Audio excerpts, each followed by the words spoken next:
জিন্দাবাদ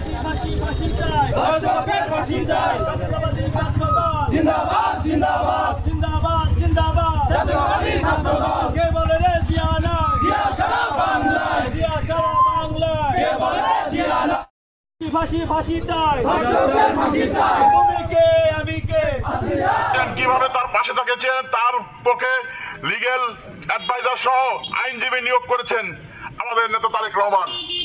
তাই আমি আবার এই কলেজ ছাত্রদল সহ ছাত্রদলের প্রত্যেকটি ইউনিটের নেতাকর্মীর কাছে আহ্বান জানাবো, এই ধর্ষক ইফটিজিং নারী নিপীড়নকারী যেখানেই পাবেন আপনারা আইনে সমর্থ করুন এবং এই আইনের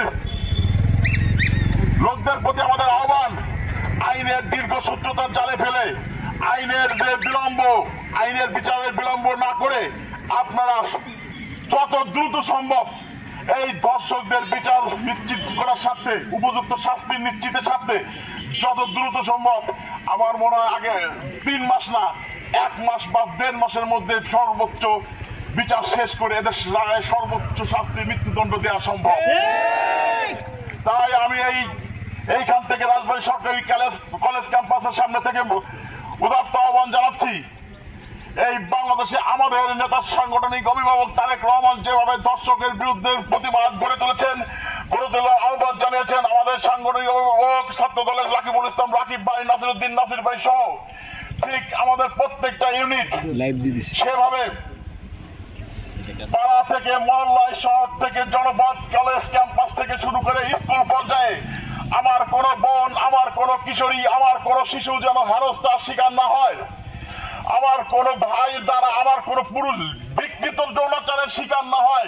আজকে এই সব পুরুষ যারা এই 8 বছরের আসিয়াকে নির্মম ভাবে নিপীড়ন করেছে, তাদের বিবেকের রুচিতে কি একটু বাঁধলো না? তাদের বিবেকে কি একটু মানুষত্ব বলে নাই? তারা কি পশুর চেয়েও তো এমন জঘন্য কাজ করতে পারে? ধিক্কার জানাই এই ইসে থেকে। আমি অবিলম্বে এই আসিয়ার উপর নিপীড়নকারী এদের ফাঁসি চাই, সর্বোচ্চ পাশাপাশি আমার মা বোনেরা যাতে নিরাপত্তায় নিশ্চিন্তে নিরাপদে ঘর থেকে বেরোতে পারে এবং নিরাপদে আবার সেই নিজের ঘরে ফিরে যেতে পারে, সেজন্য আমার ছাত্র দলের ভাইদের প্রতি আহ্বান করছি, আপনারা সামনে পবিত্র মাহে রমজানের মাস, সামনে ঈদুল ফিতর, এই ঈদুল ফিতরে প্রত্যেকটা শহর বা বাজার মার্কেটগুলোতে অনেক ভিড়, অনেক মানুষের সমাগম হবে। এই সুযোগে কোনো বোন যেন ইফটিজিং এর শিকার না হয়, কোনো বোন যেন হেনস্থার শিকার না হয়। আমার ছাত্র দলের প্রত্যেকটা নেতাকর্মীর প্রতি আহ্বান রইল, আপনারা মনিটরিং করবেন, সজাগ দৃষ্টি রাখবেন। আমাদের কোনো মা বোন যদি কোনো হেনস্থার শিকার হয় 1 বিন্দু ছাড় দিবেন না, করবেন। আমাদের একটি কাজ, যেখানে এই দর্শক, যেখানে নারী উত্তক্তকারী, যেখানে অন্যায় নিপীড়ন, সেখানেই আমরা প্রতিবাদ করব, সেখানেই আমরা প্রতিবাদের ভাষা, তাই বলে আইন হাতে তুলে নেবেন না।